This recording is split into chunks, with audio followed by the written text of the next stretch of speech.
মুভির শুরুতে নেথান নামের একটি লোককে দেখানো হয়, যে কিনা পাহাড়ের মধ্যে একটি শুনশান রাস্তায় পড়েছিল। জ্ঞান আসার পর সে লক্ষ্য করে তার পাশে তার গাড়িটি বিধ্বস্ত অবস্থায় পড়ে আছে। কিন্তু এত বড় দুর্ঘটনার পরেও নেথান একদমই ঠিক ছিল, এমনকি তার শরীরে একটি আঁচড় পর্যন্ত লাগেনি। এটি দেখে সে অনেক অবাক হয়। পরে নেথান লক্ষ্য করলো এখানে সে আসলে একা নয়, আরও একটি লোককে সে দেখতে পায়। সেই লোকটির নাম ড্যানিয়েল। আসলে ড্যানিয়েলের বাইকের সাথে নেথানের কারে দুর্ঘটনা হয়েছিল। এরপর নেথান ড্যানিয়েলের কাছে এই দুর্ঘটনার জন্য ক্ষমা চায় এবং তাকে জিজ্ঞেস করে সে কি ঠিক আছে কিনা। ড্যানিয়েল নেথানকে জিজ্ঞেস করে দুর্ঘটনার সময় কি হয়েছিল। জবাবে নেথান বলে, আমার মাথা খুব জোরে গাড়ির স্টিয়ারিংয়ের সাথে আঘাত লাগে। এরপর কি হয়েছে আমার সঠিক মনে নেই।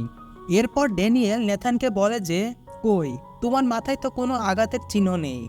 নেথান জবাবে বলে, হ্যাঁ, আমিও এটি লক্ষ্য করেছি, এমনকি আমার মাথায় কোনো রকমের ব্যথাও নেই। পরে ড্যানিয়েল বলে, তুমি একথা এখনো বুঝতে পারছো না?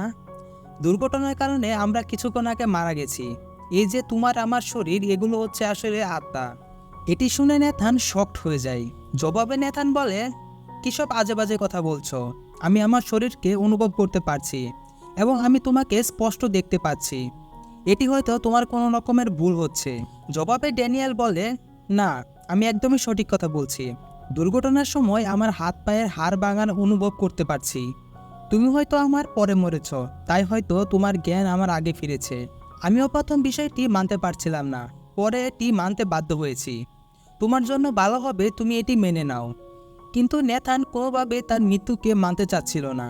জবাবে ড্যানিয়েল বলে, এখনও যদি তুমি এটা বিশ্বাস না করো তাহলে তুমি তোমার গাড়িটিকে চেক করতে পারো। ড্যানিয়েলের কথায় নেথান তার গাড়ির কাছে গিয়ে দেখতে পায় তার লাশ গাড়ির ভিতর পড়ে আছে। এটি দেখে নেথান কি করবে বুঝতে পারছিল না। নেথান কোনো মতে তার চোখকে বিশ্বাস করতে পারছিল না। সে মনে করছিল এটি হয়তো তার চোখের ভ্রম। আর কিছু না পেয়ে ড্যানিয়েল গাড়ি থেকে নেথানের লাশটি বের করে নেথানকে দেখায়। নেথানের মুখের অবস্থা খুবই খারাপ ছিল, তাই ড্যানিয়েল তার কাছে থাকা একটি রুমাল নেথানের মুখের উপর চেপে দেয়। কিছুক্ষণ পর তারা লক্ষ্য করে একটি গাড়ি আসছে তাদের দিকে। গাড়িটি দুর্ঘটনার স্থানে কিছু দূর আগে এসে থামে। নেথান দৌড়ে গাড়িটিতে থাকা লোকটির কাছে যায় এবং সাহায্য প্রার্থনা করে, কিন্তু গাড়িতে থাকা লোকটি তাদের দেখতে পাচ্ছিল না। পরে লোকটি গাড়ি থেকে নেমে নেথানের লাশের কাছে যায়। নেথান প্রথমে ভেবেছিল লোকটি তাদের সাহায্য করবে, কিন্তু পরে দেখা যায় লোকটি নেথানের কাছে থাকা পার্সটি নিয়ে সেখান থেকে গাড়িতে করে পালিয়ে যায়। এটি দেখে নেথান অনেক বিরক্ত হয়। এরপর নেথানের আর সন্দেহ রইল না যে সে মারা গেছে কিনা। এরপর নেথান ড্যানিয়েলকে জিজ্ঞেস করে, আচ্ছা, মৃত্যুর পর তো দুইটি বিষয় আছে, একটি হচ্ছে স্বর্গ আর একটি হচ্ছে নরক। আমরা যদি কোনো খারাপ কাজ করি, যেমন কোনো মানুষকে যদি আমি মেরে ফেলি, তাহলে কি আমি স্বর্গে যেতে পারবো? জবাবে ড্যানিয়েল বলে, তুমি এসব কি কথা বলছো? তুমি আবার কাকে মেরেছ? নেথান বলে, আসলে কিছুদিন আগে আমার ওয়াইফকে আমি মেরে ফেলেছি। সে অনেক অসুস্থ ছিল। আমার হাতে আর কোনো পথ ছিল না, তাই এটি করতে আমি বাধ্য হয়েছিলাম। কিছুক্ষণ পর ড্যানিয়েল একটি শব্দ শুনতে পায়, কিন্তু এই শব্দটি নেথান শুনতে পায়নি। এর কিছুক্ষণ পরে তারা লক্ষ্য করে সেখানে একটি বড় দরজা সৃষ্টি হয়েছে। ভিডিওর মাঝখানে বিরক্ত করার জন্য আন্তরিকভাবে দুঃখিত। মাত্র 5 সেকেন্ড সময় নেব। ভিডিওটি যদি তোমাদের ভালো লাগে তাহলে ভিডিওটিতে একটি লাইক এবং কমেন্টের অনুরোধ রইল। আর এবং মজার মজার ভিডিও পেতে চ্যানেলটি সাবস্ক্রাইব করে পাশে থাকবে। ধন্যবাদ সবাইকে। যেটা কি না স্বর্গের দরজা। এর পাশাপাশি আরও একটি দরজার সৃষ্টি হয়েছে, সেটা হচ্ছে নরকের দরজা। নরকের দরজা থেকে যে আওয়াজটি আসছিল সেটি নেথান শুনতে পাচ্ছিল, কিন্তু এই আওয়াজটি আবার ড্যানিয়েল শুনতে পাচ্ছিল না। এরপর ড্যানিয়েল বলে, এর মানে তো পরিষ্কার, আমি যাচ্ছি স্বর্গে আর তুমি যাচ্ছ নরকে। এরপর নেথান স্বর্গে যাওয়ার জন্য ড্যানিয়েলকে ধাক্কা দিয়ে স্বর্গের দরজার ভিতরে দৌড় দেয়, কিন্তু তার চেষ্টা সম্পূর্ণ বিফলে হয়। সে দরজার এই পাশ দিয়ে ঢুকে অপর পাশ দিয়ে বের হয়, স্বর্গে যেতে পারে না। এর ফলে নেথানের অনেক কষ্ট হচ্ছিল, সে কোনোভাবে চাচ্ছিল না নরকে যেতে। পরে নেথান ড্যানিয়েলের কাছে ক্ষমা চায় এবং বলে যে, আমার কারণে এই দুর্ঘটনা ঘটেছে, আমার কারণে তুমি মারা গিয়েছ, দয়া করে আমাকে ক্ষমা করে দিও। জবাবে ড্যানিয়েল বলে, এটা আসলে তোমার কোনো ভুল ছিল না, আমারই ভুল ছিল, কারণ আমি গাড়ি চালানোর সময় পাশে খেলতে থাকা একটি মেয়ের দিকে তাকিয়েছিলাম, এই কারণে দুর্ঘটনাটি ঘটেছে। পরে ড্যানিয়েল নেথানের সাথে কুলাকুলি করে স্বর্গে যাওয়ার জন্য রওনা হয়, কিন্তু ড্যানিয়েলও লক্ষ্য করে সেও আসলে দরজাটি পার করতে পারছিল না। এমন সময় সে অনেক ভয়ানক কিছু আওয়াজ শুনতে পায়। কিছুক্ষণ পর সেখানে একটি ছোট বাচ্চা আসে।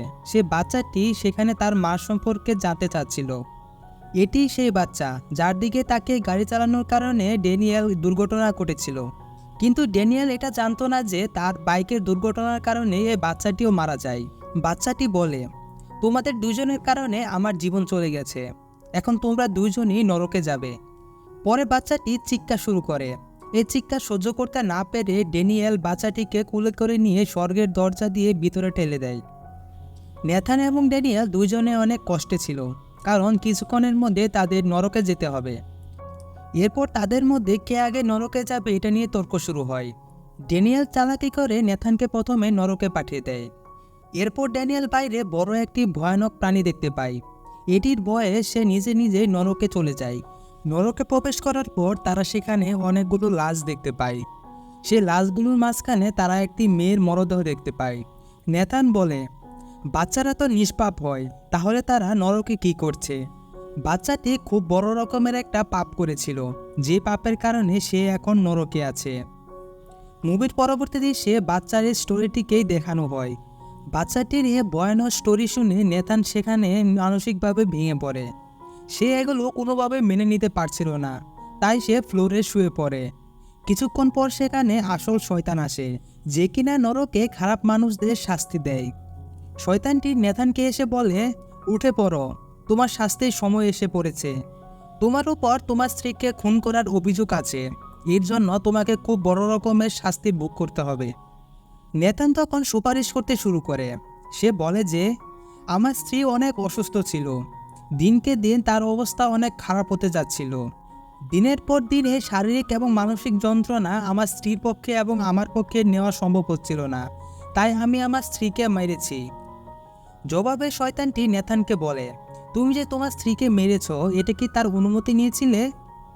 নেথান বলে, না, আমার যা ভালো মনে হয়েছে আমি তাই করেছি, আমি তার অনুমতি নেওয়ার প্রয়োজন বোধ করিনি। দয়া করে আমাকে ক্ষমা করে দাও। জবাবে শয়তান বলে, তোমাকে ক্ষমা করার বা শাস্তি দেওয়ার কোনো অধিকার আমার নেই, আমি শুধু আমার ডিউটি পালন করি। এরপর নেথান বলে, তাহলে আমাকে তুমি তার কাছে নিয়ে যাও যে তোমাকে আমাকে শাস্তি দেওয়ার কথা বলেছে। এরপর শয়তান বলে, আচ্ছা ঠিক আছে, আমি তোমাকে তার কাছে নিয়ে যাচ্ছি, কিন্তু এতে কোনো কাজ হবে না। এর জন্য তোমাকে প্রথমে এই দরজাটির মধ্যে দিয়ে যেতে হবে। এতে করে তোমার পুরনো যে স্মৃতিগুলো আছে সেই স্মৃতিগুলো মিটে যাবে এবং তুমি একটি পবিত্র আত্মা হয়ে যাবে, এবং এরপর তোমার শাস্তি শুরু হবে। এরপর নেথান জিজ্ঞেস করে, আমি এখানে কত সময়ের জন্য থাকব? শয়তানটি বলে, এখানে তুমি সারা জীবনের জন্য থাকবে। এটি শুনে নেথান অনেক শকড হয়ে যায়। এরপর শয়তানটি নেথানকে একটি কালকোঠরিতে নিয়ে যায়, যেখানে চারপাশে শুধুই অন্ধকার। শয়তান নেথানকে বলে, এখানে তোমার কিছুদিন থাকতে হবে। এখানে শাস্তির প্রাথমিক ধাপগুলো দেওয়া হয়। এই ধাপগুলো শেষ করার পর তোমাকে চূড়ান্ত শাস্তির জন্য নিয়ে যাওয়া হবে। শয়তানটি চলে যাওয়ার পর নেথান সেখানে একটি লোককে চাদর গায়ে শুয়ে থাকতে দেখতে পায়। নেথান জিজ্ঞেস করে, কে তুমি? নেথানের শব্দে সেখানে শুয়ে থাকা রাক্ষসটি জেগে ওঠে। এই দানবটি নেথানকে দেখে অনেক খুশি হয়। এটি দেখে নেথান অনেক ভয় পেয়ে যায়। এরপর সেই দানবটি এক নাগাড়ে নেথানের উপর আক্রমণ শুরু করে।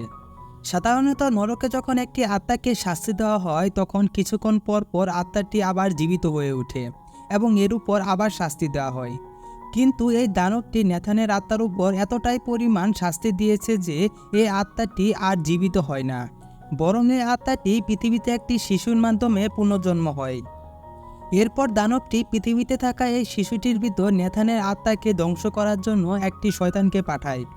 পরে দেখা যায় সেই শয়তানটি বাচ্চাটির রুমে জেগে উঠেছে এবং তাকে মারার জন্য প্রস্তুত হচ্ছে, এবং এর মাধ্যমে মুভিটি শেষ হয়। ভিডিওটি ভালো লাগলে একটি লাইক কমেন্টের অনুরোধ রইল, এবং এমন মজার মজার ভিডিও পেতে চ্যানেলটি সাবস্ক্রাইব করে পাশে থাকার অনুরোধ রইল। ধন্যবাদ সবাইকে।